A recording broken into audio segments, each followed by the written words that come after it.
Hola, hoy en Retrologando vamos a repasar pues lo que es la obra de ese gran talento, de ese gran genio que fue Miguel Miura.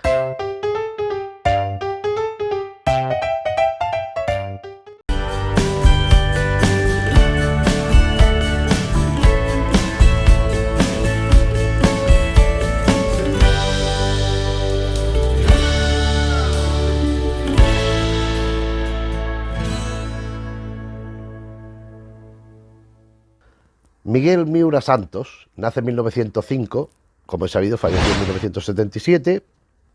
Él fue hijo de actor, que de alguna forma pues le imbuyó desde la más tierna infancia el amor por las tablas, por lo escénico y el conocimiento y el acceso a lo que es los teatros.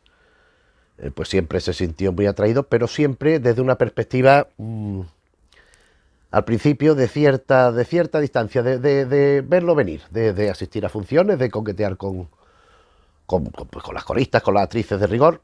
Hay que decir también, a lo largo de su vida, Miguel Miura fue un solterón empedernido.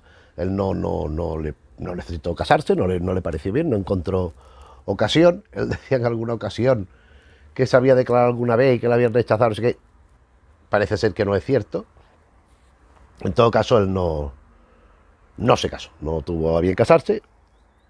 Y desde cierta, no incipiente juventud, pero sí con bastante precocidad, empieza a escribir relatos, obras de teatro cortas y a dibujar.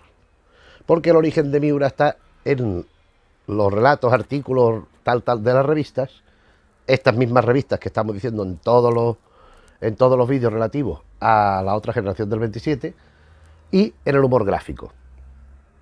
Él empieza pues con las revistas estas, con buen humor, por supuesto con Gutiérrez, donde desarrolla una amplísima labor. Él funda algunas revistas en el año, por ejemplo, en el año 39 él dirige una revista infantil llamada El perro, el ratón y el gato, donde él publica la primera página, El perro tres pelos, que es unos dibujos, un perro naranja, que evoca en cierta manera al muy posterior Kobe de Mariscal, que hizo como mascota de la Olimpiada de Barcelona 92.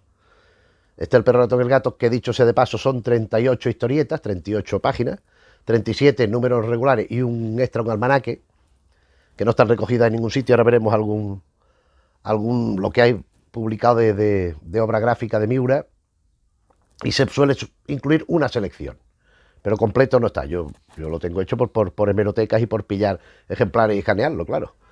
Es una obra muy graciosa, muy surrealista. Es que en todos estos relatos, incluso en su obra gráfica, ya vamos viendo las características propias de Miguel Miura, las que toma de otros y las que él crea, digamos, y él propicia por sí mismo.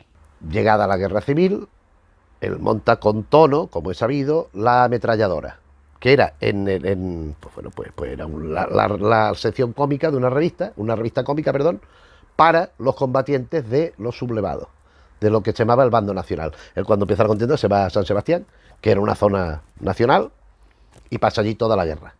Él no se mueve de allí. Hay que decir antes otra cosa que bueno, después lo comentaremos, donde también empieza a idear otros proyectos que confluyen. Esta es la ametralladora.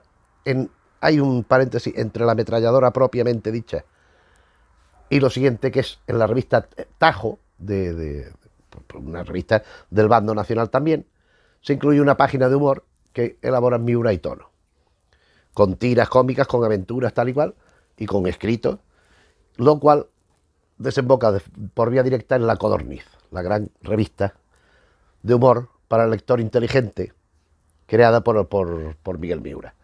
Él estuvo muy poco tiempo al frente, la creó en 1941 y no llegó hasta el 44, donde ya tomó el relevo Álvaro de la Iglesia. Ya fue por otros derroteros distintos a lo que había ideado Miura, pero es indudable que es un hito en lo que es la historia del humor de este país, la fundación y la creación de la revista La Codorniz. Antes de entrar un poquito en su obra, pues eso, recordar toda esta labor inmensa que ahora comentaremos. Y una cuestión que no me parece absurda ni mucho menos en cuanto a la relación entre los miembros de la otra generación del 27 y todo esto. Entre ellos en general eran bastante amigos. He sabido que primero Jardiel, después López Rubio, Edgar Neville, Tono, van a Hollywood.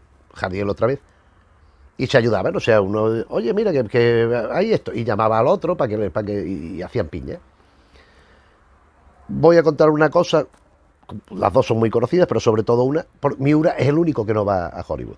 Sin embargo, después tuvo una gran labor en cine, sobre todo con su hermano Jerónimo Miura, director de cine importante, de primera importancia, y con Eduardo García Maroto también. Pero bueno, esto ya llegaremos. La cuestión que él no fue a Hollywood porque, primero, porque Miura de carácter era un señor pues acomodaticio, un señor caprichoso, un señor que no le gustaba viajar, no le gustaba moverse. Él procuraba trabajar lo menos posible dentro de un orden, claro. Y si podía ser relajado, cómodo, y eso de viajar tan lejos, bueno. Pero sobre todo también porque él tuvo una enfermedad, tuvo varias dolencias a lo largo de su vida, él cojeaba y tenía mal una pierna y la cadera. La cadera es lo que más le creaba molestia, lo que padecía más. Y esta dolencia le evitó ir a Hollywood. Si no hubiera estado, y seguramente hubiera hecho maravillas allí. Lo que pasa es que después la hizo aquí, pero vamos. Y la otra anécdota que quiero comentar es que cuando la fundación de la Codorniz, hay otro miembro de esta otra generación del 27, de menos importancia que Miura y que Jardiel, naturalmente, que es Fernando Perdiguero, un hombre que utilizó muchísimos apodos Menda. Este fue, mientras que Jardiel, Miura, López Rubio, Neville y Tono eran más bien, y en algunos casos de forma bastante radical, nacionales, del bando de los faciosos, de los reaccionarios, Perdiguero era muy republicano, era muy radical, republicano y de izquierdas, pero vamos, que creaba sindicatos en su momento, que buscaba, cuando estaba la situación prebélica y después la guerra, difundir cosas, realizar publicaciones y hacer colectas para apoyar a la República. Era un hombre muy vinculado con la República y muy significado. Terminada la contienda, este hombre pues recibe represalias, como es natural. Entonces este hombre no podía trabajar, este hombre no podía firmar como Fernando Perdiguero, cosa que se había hecho. Eso ya lo veremos cuando hablemos de él, porque lo haremos. Pero solamente referir que cuando él recurrió a Miura, Miura le dijo, ven aquí. Lo acogió con los brazos abiertos, era de una ideología muy distinta, y le abrió los brazos de la Codorniz. Tanto es así que la Codorniz, una vez cuando Miura lo abandona, cuando empieza la etapa de Álvaro de la Iglesia, que dura del 44 hasta el 78, hasta la desaparición de la revista, este Fernando Perdiguero, bajo el nombre de Menda, es el gran responsable de la revista, no Álvaro de la Iglesia, que era el director. El que realmente decían que era un trabajador compulsivo, pues fue este individuo. Y fue gracias a la labor de Miura, que le dijo, no, tú ven. No podía firmar con su nombre, firmaba Menda, firmaba Cero, firmaba, bueno, ya eso ya lo veremos cuando hablemos de él. Pero en fin, esto es una demostración de su talante y de la relación entre los mismos miembros del grupo que se ayudaban unos a otros. Miguel Miura, 1977, damos un salto en el tiempo muy grande, por mor de toda su obra ya conocida y reconocida y valorada, nombrado, propuesto y posteriormente aceptado como académico de la lengua española, de la Real Academia de la Lengua. Él está preparando su discurso 1976 y fallece en 1977, sin llegar a ocupar el sillón que le correspondía, que era la letra K minúscula. Esto deja una vacante que, bueno, van ocupando y hace que unos años después, concretamente en el 83, en la fecha de ingreso, entre otro dramaturgo de esta generación, otro escritor de esta generación, que es José López Rubio, al que también dedicaremos su atención en otro momento. Pero vamos a centrarnos en lo que es la obra de Miura. Esto que hemos un poco esbozado son las 4 líneas maestras de lo que es su biografía, ¿no? Pero ¿cómo era Miguel Miura? Pues Miguel Miura, como lo definen sus contemporáneos, sus compañeros de generación y gente que le trató, que le conoció, porque claro, él aparte de escritor, por ejemplo, algunas de sus obras las dirigió, se trató mucho con actores y con actrices, en cine también tiene mucho trato con mucho del personal que había allí. Entonces normalmente lo caracterizaban de indisciplinado, de que hacía lo que le daba la gana, los horarios se los saltaba cuando le parecía, era caprichoso, ya lo he dicho, era un tipo que tenía que hacer lo que le apetecía en cada momento, según parece, siempre dentro de un orden, me imagino, porque claro, me imagino que no sería tan... Esto viene de que él con 20 años ya conoció a toda la bohemia de Madrid. Él, con 20 años, estamos hablando, pues fíjate, el primer cuarto del siglo XX, pues se relacionaba con toda la bohemia, con toda la gente de las tertulias y todo esto. Y eso, era inconstante en su trabajo, no era un individuo, por ejemplo, Jardiel Poncela era más sistemático, Miura para nada, era muy inconstante, era bastante perezoso, él decía, no, a mí dejarme que...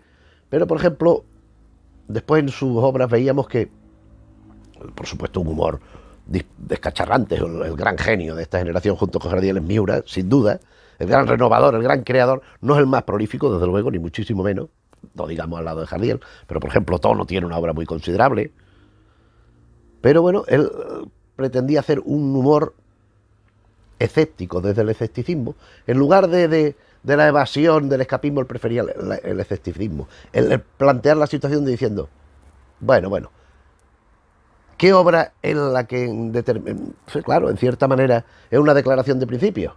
Desde el título ya lo dice, ni pobre ni rico, sino todo lo contrario, escrita con la colaboración de Tono, de Antonio Lara Gavilán, Tono, del que ya hablaremos también en su momento, como es inevitable y como nos gustará mucho hacer. Así, Miura pues antepone la diversión a lo que él denominaba el exceso de realidad. Esto hay una anécdota, no es de Miura, pero está muy bonita, que están hablando dos amigos.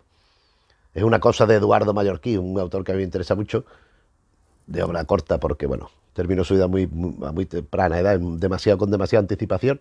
Están hablando de un tercero, que era el borracho del siglo, que siempre estaba... uno de los que habla es también muy borracho, muy borracho, pero el otro dice que yo me caía debajo de la mesa redondo y él seguía bebiendo.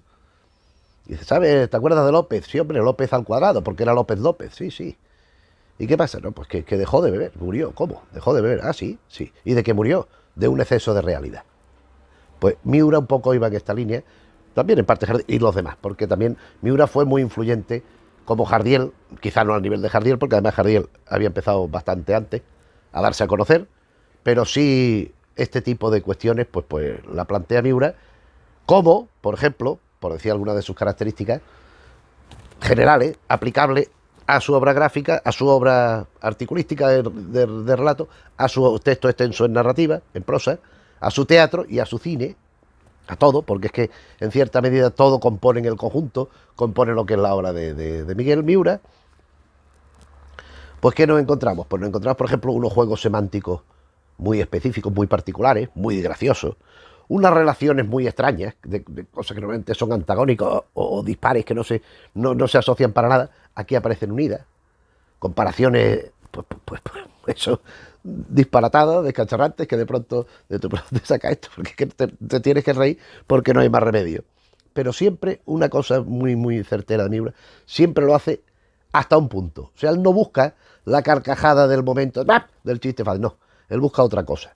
Entonces él gradúa muy bien los momentos y la fórmula, por ejemplo, Tono es más exagerado. Tono lleva más al extremo, sí busca más la carcajada y el chascarrillo, ¡pah!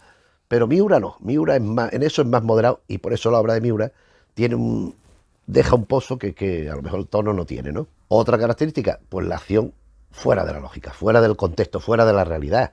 Aquí la lógica pues está subvertida a otros órdenes, que son la eficacia de lo que se quiere plantear. Aquí estamos, sobre todo en el teatro, pues a lo mejor planteando, en la primera parte sobre todo, nos quiere transmitir unos pensamientos, unas sensaciones o incluso unos sentimientos, pero no de forma tradicional, no de forma convencional que nos cuenten sino que nosotros, a partir de unas acciones aparentemente absurdas y disparatadas, por supuesto está considerado uno de los referentes del teatro del absurdo, todo esto, que en mi opinión eso es más bien cuestionable, pero bueno, pero no nos lo está explicando, no, es que yo quiero una periquita, pero en realidad me tengo que casar con Zutani, no, estamos viendo una situación, en Tres hombres de copa estoy pensando, donde lo que estamos viendo se da de bofetada con lo que en teoría es lo que tiene que pasar, lo que está pasando en realidad.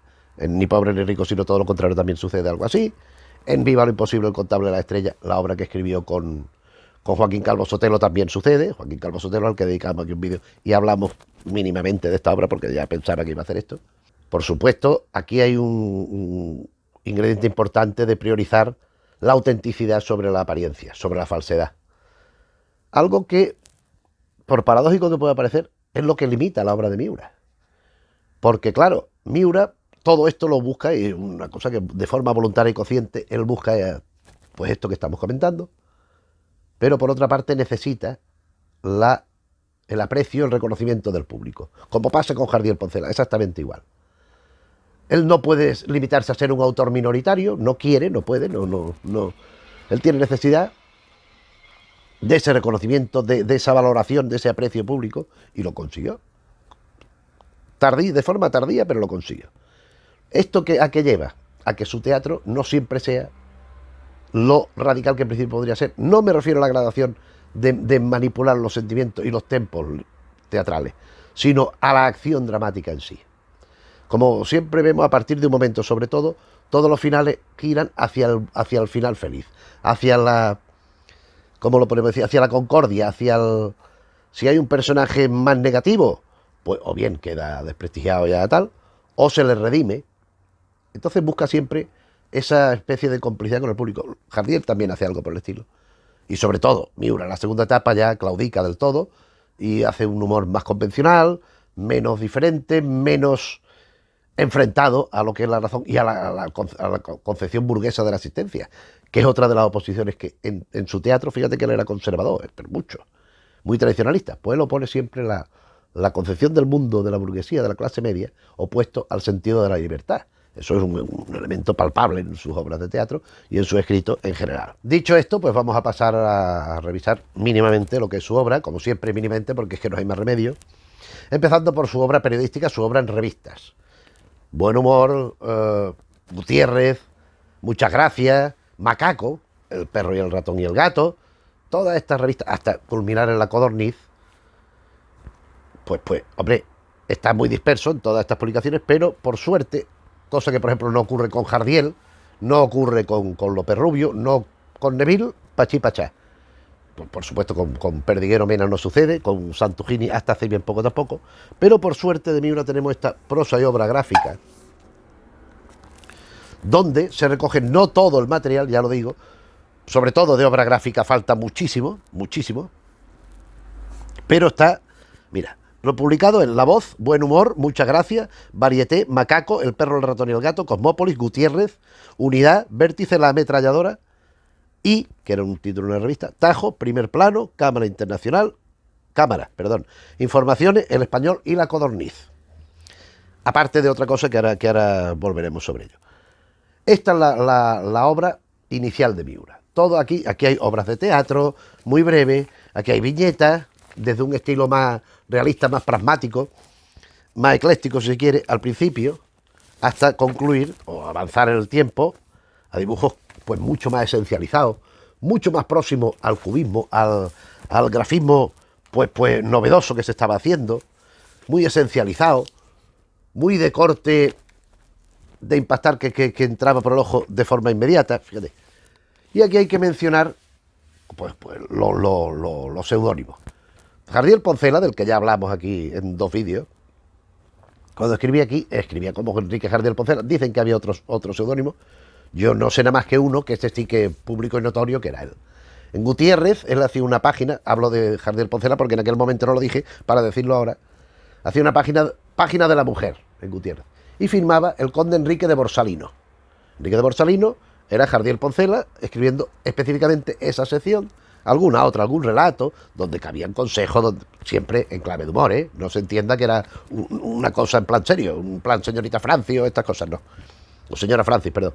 Aquí había páginas de consejos de cómo planchar una camisa, cómo mantener al hombre, cómo alejarse del hombre, cómo no sé qué. Había obras de teatro donde reflejaba un poco esta historia, había relatos, había artículos, había de todo. Y cada vez una página o 2 páginas, con Enrique de Borsalino, ¡pam! Y hay un texto, que no está incluido aquí, que apareció en Gutiérrez, que escriben entre Antonio Robles, Perdiguero Mena, Jardiel Poncela y Miura. O sea, cada uno empieza, el otro continúa donde lo ha dejado el anterior, igual hasta que el último, que creo recordar que... No me acuerdo si Miura es el que acaba, me parece recordar. No me acuerdo si es Miura o Jardiel. Y Jardiel escribe ahí como conde Enrico de Borsalino. Miura tenía 3 formas de firmar. Los escritos lo firmaba como Santos, Miguel Santos. Miguel Miura Santos es su segundo apellido. Su segundo apellido le servía para los escritos. Para los escritos literarios, las obras de teatro, los artículos, los cuentos, todo esto que vamos viendo aquí. Los dibujos, la obra gráfica, por otra parte, la firmaba como Miura. O sea, quería como si fueran 2 personas distintas. Una era Miura y otra. Y andando más el tiempo, a partir de los 40, él dice que para que no se conociera que era él, utilizó el seudónimo Lilo, que era como le llamaban él de pequeño. Lilo. En fin, aquí tenemos toda esta obra gráfica de primer orden, una selección muy amplia, como se puede ver en un tomo, obra gráfica, obra en prosa, obra periodística, obra... No, que no es periodística, es que publicada en revistas, en prensa periódica. Entonces, aquí hay, ya digo, relatos, obras de teatro cortas, pensamientos, algún poema, algunos, muy poco. Y hay algo de la obra gráfica, por ejemplo, podemos buscar El perro, el ratón y el gato, que aquí viene en blanco y negro. Mira, esto es una revista de tamaño periódico grande, mira cómo viene aquí. Reducido y muy chiquitito. Esto no, bueno, pero bueno, entre no tener nada y esto, pues siempre mejor tener esto, ¿verdad? Y aquí hay este otro, Miura, humor del 27, que si le damos la vuelta al libro, vemos que es tono. O sea, este libro trae los dos. Cuando tono ya hablaremos de tono, y aquí viene pues una selección también de páginas de la Codorniz, con los personajes emblemáticos, el señor Carapato y el señor Cabezabuque, que eran los que hacía, a ver si encontramos alguna tira, mira, estos no son, este no es Carapato ni Cabezabuque, esto es de buen humor, esto es de buen humor, esto es de Gutiérrez, firmado por, a ver si aparece, si encontramos algún hombre. El perro tres pelos también, mira, aquí está el señor Carapato, cara de pato, esto es el señor cara de pato. Un señor con un bombín, con una cara como un pato, y que le pasan cosas. Va andando leyendo el periódico y se cae en una alcantarilla, y empieza a andar, resulta que cae otra alcantarilla, resulta que allí dentro hay 10 o 12 tíos que se han caído antes que él. Cosas absurdas, cosas divertidas. Y bueno, pues en estas dos publicaciones, pues es lo que tenemos seleccionado muy, falta muchísimo de lo que es la obra gráfica de Miura. Pero volvemos al tomo de prosa y obra gráfica, porque en este tomo también incluye una serie de materiales, algunos incluidos en su tomo de obras completas y otros no. A saber, mis memorias, aquí ya lo anticipo, aquí está el tomo de obras completas que publicó en vida en el año 62, que algunas de estas cosas están aquí. Viene, mis memorias, artículos sobre viajes, Madrid, polémicas y entrevistas. Aquí falta una cosa que sí está en las obras completas, pero bueno, que es un viaje a Sevilla que hizo. Pero aquí lo que sí es fundamental que está, es la única novela como tal que escribió mano a mano con tono, María de la Hoz. María de la Hoz es una novela, una obra narrativa, muy dialogada, como no puede ser de otra manera, sobre una mujer republicana, una mujer de izquierdas. Esto puede hacer 5 o 6 años. El bueno de Manuel Martínez Mediero, ese grandísimo autor que es Manuel Martínez Mediero, hizo una versión teatral de María de la Hoz, muy graciosa, como no puede ser de otra manera. Y él, cuando la definía, decía, esta es la obra de teatro que hubiera hecho la gente de derecha si la gente de derecha hubiera tenido humor, sentido del humor. Es una obra que lógicamente es muy graciosa, la novela esta, pero es una novela que pone a caído en burro todo lo que significaba lo opuesto a lo que ellos pensaban. Miura sobre todo y Tono también. Pero es una novela muy digna de reivindicar y que yo sepa, nada más que está en este tomito. Creo que hay una edición también en libro independiente. Es una obra, es una novela, estoy hablando de una edición de los años, yo que sé, pues 50, por ahí. Pero una obra descacharante, es una novela muy graciosa y muy divertida, a pesar de que, bueno, de que las críticas no son siempre, digamos, juiciosas, no son siempre de recibo, pero bueno, es lo que hay. Estamos hablando de humor, tampoco vamos por aquí a tirarnos de los pelos ni a desgarrarnos las vestiduras, ¿verdad? Y para concluir su periplo por la narrativa, por los títulos de narrativa, vamos, en prosa, no teatral, el teatro lo dejamos para el final, pues hay que mencionar Viaje a la Feria de Sevilla, que ya he mencionado, que ya dije antes, Sentado alegre en la popa, y mis memorias, que ya están incluidas en el tomo de la obra gráfica. Antes de detenernos, de pasar al teatro y detenernos en él, hay que hacer un recorrido porque, hombre, a fin de cuentas, lo más importante, lo que más ha trascendido, lo que es más, la parte más valiosa de la obra de Miura es el teatro. Lógicamente es el teatro donde se vuelca y donde hace su verdadero hallazgo y su verdadero éxito. Pero, y aquí voy a tirar de chuleta, hizo una gran actividad en relación con el cine. Él tuvo mucha vinculación con el cine. Él, en 1934, ya con Eduardo García Maroto, que es con el que empieza, colabora en un corto, que es Una de fieras, de aquellas tres que hizo, una de terror, una de fieras, una del oeste, una del gángster, o no sé qué, no me acuerdo cómo era. Pues Una de fieras, que era en África, un safari, pues Miura ya colabora en el guión de allí. Entonces aquí me he cogido una relación de las películas que intervino él directamente, que se han hecho sobre material propio, sobre material de Miura. Entonces encontramos La hija del penal de 1936 de Eduardo García Maroto, película perdida, pero cuyo guión, un film de Eduardo G. Maroto con diálogos de Miguel Miura, 1935. Este es el guión de la película. Este guión, pues bueno, viene con alguna foto, todo el guión reproducido así.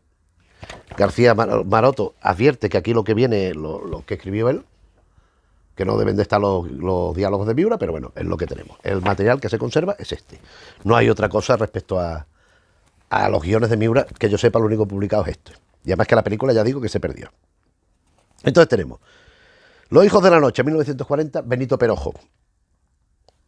Algunos diálogos, o sea, iremos diciendo, este es dialoguista que hace diálogo. Un bigote parado, esto es de 1940, esto es con tono.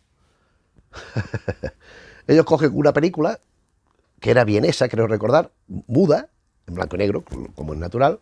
No sé si iba sobre un músico, no sé si lo pone aquí. No, no lo pone. Bueno, creo recordar que era un músico o un médico, no me acuerdo. La cuestión que ellos cogen aquella película, un melodrama. ¡Oh! Y ellos inventan una historia paralela y la hacen subtitulada, la hacen con los diálogos que no tienen nada que ver con la historia, pero que pegaban como lo habían puesto. Entonces lo titulan Un bigote para dos. Es una cosa cachondísima. Esto se consideraba perdido y hace una serie de años, quizás puede hacer 5, 6, 7 años, Santiago Aguilar y otra persona cuyo nombre no lo recuerdo, pues iban por ahí presentando, porque publicaron un librito sobre Un bigote para dos, iban exhibiendo la película, la proyectaban, porque ellos la habían conseguido completar. No se podía ver de otra manera, ahora sí, porque yo la película la tengo grabada con, no pone no el doblaje, sino que pone los subtítulos. O sea, subtítulos que van acordes con la imagen que está viendo, que naturalmente no tiene nada que ver. Woody Allen también hizo años después una película así, que era japonesa, que él le cambió las conversaciones y las intervenciones orales, y era otro disparate. Pues aquí estamos viendo 1940, un antecedente, esto que era una cosa que se hacía bastante y que siempre funcionaba bien. Pero vamos con el cine propiamente. Bien, Boda en el infierno, de 1942, dirigida por Antonio Román, donde también hay diálogos, al igual que de Antonio Román también Intriga, de 1942, sobre un cadáver en el comedor, de Venceslao Fernández Flórez, perdón. Castillo de naipes, de Jerónimo Miura, su hermano. Parte de los diálogos se deben a Miura, igual que de Aventura, de 1944, del propio Jerónimo Miura. Después tenemos Ni pobre ni rico, sino todo lo contrario, basado en la obra que escribió él con Álvaro de la Iglesia, de Ignacio F. Iquino. Claro, esto está adaptado en su obra. Vidas confusas, de 1947, de Jerónimo Miura, la tercera colaboración con su hermano. En este caso, el guión lo escribió con Enrique Guitar, pero lo escribió el propio Miguel Miura. Confidencia, de Jerónimo Miura, 1947. El guión propio de Miguel Miura. La calle sin sol, de Rafael Gil. Esto es una película de género policíaca adaptado por Miura. Escrito, vamos, no adaptado, es que el guión original lo escribió él. Es un relato policíaco, una película policíaca de género policíaco. Después del mismo Rafael Gil, Una mujer cualquiera, con María Félix y Antonio Villar, una película también de carácter policíaco con guión del propio Miura. Estas películas sí se conservan porque yo las tengo por aquí. Siempre vuelven de madrugada, de Jerónimo Miura, con un jovencísimo Conrado San Martín, también escrita por Miura. Aquí yo no sé muy bien de Benito Perojo. Yo no soy la Mata Hari, una película, bueno, que donde una espía se hacía pasar donde una actriz se hacía pasar por la espía archiconocida. No sé exactamente qué intervención tuvo aquí. El extraño caso de la mujer asesinada, 1949.